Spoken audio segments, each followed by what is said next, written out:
আমি কনক রহমান, রাষ্ট্র সংস্কার আন্দোলন প্লাস আমি নদী রক্ষা কমিটির ভারপ্রাপ্ত সাধারণ সম্পাদকের দায়িত্বে আছি। তো তিস্তা মহাপরিকল্পনা আমাদের অবশ্যই লাগবে এবং তিস্তা পাড়ের মানুষের দুঃখ দুর্দশা লাগাবে, এই উন্নয়নের কোনো বিকল্প নেই। তবে এখানে কিছু সংশোধনী দরকার। এই সংশোধনীগুলো যদি পূর্বেই করে না নেওয়া যায় তাহলে আমাদের প্রাণ প্রকৃতি মারাত্মক ঝুঁকির মুখে পড়বে। আর যারা তিস্তাপাড়ের মানুষ প্রতিনিধিত্ব করেন তারা যারা এখানে আসছেন এবং তাদের কথাগুলো গণশুনানিতে শোনা হবে। তো আমি আমাদের যারা সাংবাদিক ভাইয়েরা আছেন, print media, social media, TV মিডিয়ার, আমি তাদের দৃষ্টি আকর্ষণ করব তারা আমাদের কথাগুলোর জন্য মূল যেটা আমাদের যেটা ইনফরমেশন সেটা যেন তুলে ধরেন। এখানে ডিসইনফরমেশন এবং মিস ইনফরমেশনগুলো আপনাদের যে প্রফেশনালিজম আছে তার ভিত্তিতে আপনারা এগুলো অবশ্যই সঠিকভাবে তুলে ধরতে পারবেন আশা করি। তো এখন কথা হচ্ছে যে আমাদের কাছে যে বিষয়গুলো উপস্থাপন করা হলো, যে রিপোর্টটা পেশ করা হলো, এটা 2019 এবং 18 সালের রিপোর্ট, এটা সাম্প্রতিক কোনো রিপোর্ট নয়। তো তিস্তার সমস্যাগুলো সমাধান করতে গেলে তিস্তা নদী এবং পাড়ের মানুষ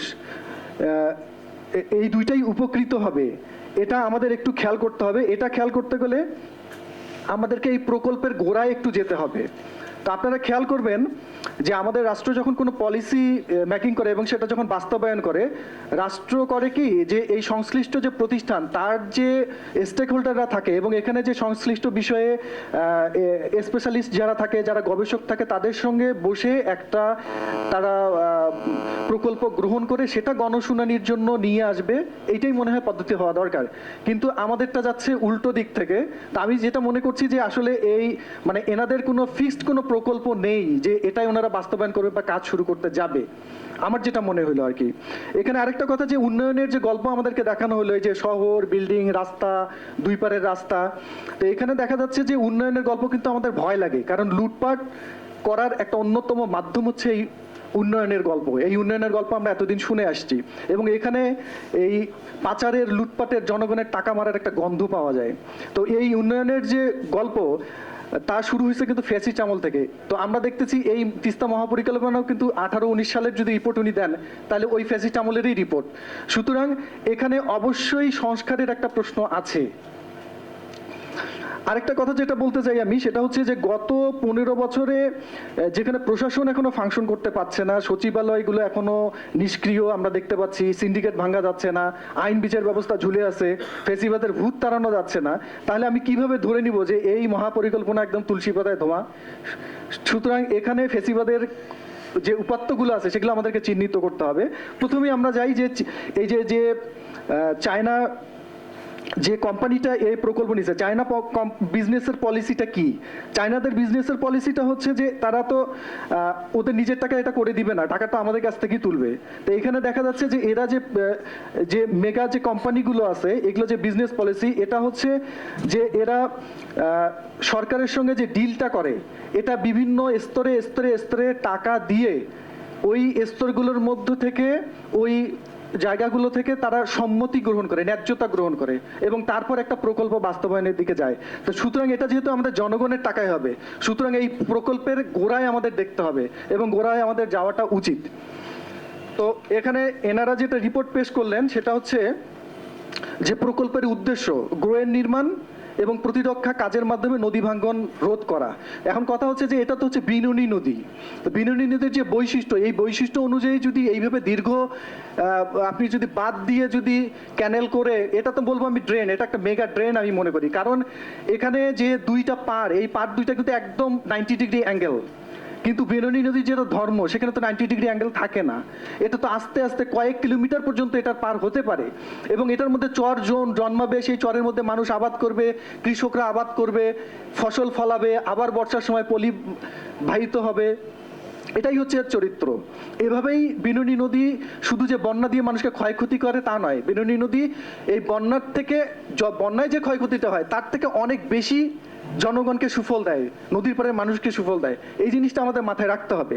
আর বিনুনি নদী যখন পানি প্রবাহ হয় এর মধ্যে কিন্তু ওই নুড়ি পাথর থাকে, ওটা অনেকটা সিরিজ কাগজের মতো কাজ করে, এই কারণে এর ভাঙ্গন কখনো পার্মানেন্টলি আপনি রোধ করতে পারবেন না, এটা 8-10 বছর পর ভেঙে যাবেই। তো এই যে এতগুলো টাকা খরচ করে দুই পাশে রাস্তা করা হবে, এই রাস্তাগুলো তখন ভেঙে যাবে, হুমকির সম্মুখীন হবে, কারণ এটা সিরিজ কাগজের মতো ওই নুড়ি পাথরগুলো লেগে লেগে ক্ষয় করে দেয়।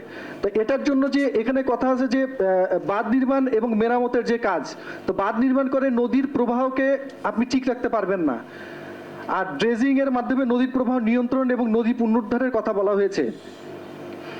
তো এই যে ড্রেজিং এর যে ব্যাপারটা, এখানে যে গ্রোয়েনগুলো নির্মাণ করা হবে, এখানে 67টি গ্রোয়েনের কথা লেখা আছে, কিন্তু গবেষণা কি বলে, গবেষণা বলে যে এই 115 কিলোমিটারের জন্য 67টি গ্রোয়েন মানে পারফেক্ট নয়, এখানে মিনিমাম কয়েকশো গ্রোয়েন লাগবে, তার মানে এই প্রকল্পের মধ্যে কিছু ঝামেলা আছে। তারপর খননকৃত মাটি তীরবর্তী ভূমি পুনরুদ্ধার, তো এটা তো নদীরই জমি, এটা তো নদীরই জায়গা, তাহলে ওটা আবার আমি পুনরুদ্ধার করব কি করে? আমাদের একটু সময় স্বল্পতা আছে, তো আপনার প্রস্তাবগুলি বলেন কাইন্ডলি। আচ্ছা ঠিক আছে, প্রস্তাব বলছি। আমরা যেটা চাই একটু পরে নেক্সট আমরা একটু কাইন্ডলি না আচ্ছা বলতে দেন আমাকে। সরকার তিস্তা নদীর ভারত এবং সিকিমের অংশে গজলডোবা এবং অন্যান্য প্রবাহ নিয়ন্ত্রণকারী ব্যবস্থা নির্মাণের পূর্বে ঐতিহাসিক প্রবাহর ভিত্তিতে পানির ন্যায্য হিস্যার দীর্ঘমেয়াদী এবং 12 মাসব্যাপী চুক্তির মাধ্যমে বাংলাদেশ অংশে অর্থনৈতিক কর্মকাণ্ড চলমান রাখার জন্য এবং জলজ পরিবেশ এবং প্রতিবেশ রক্ষার জন্য প্রয়োজনীয় পানি প্রাপ্ততার চুক্তির করার সমস্ত উদ্যোগ গ্রহণ করতে হবে। এই সমস্ত স্থায়ী সমাধান কল্পে ভারতের সঙ্গে দ্বিপাক্ষিক আলোচনার মাধ্যমে প্রয়োজনে আন্তর্জাতিক প্রচলিত আইনের আওতায় স্থায়ী সমাধান করতে হবে, সময় ক্ষেপণ না করে, কারণ এখনই এই উদ্যোগ নেওয়ার উপযুক্ত সময়, কারণ রাজনৈতিক দলগুলোর ক্ষমতা চলে আসলে আমরা দেখে আসছি ইতিপূর্বে যে কেনা বেচার একটা জায়গা চলে যায়।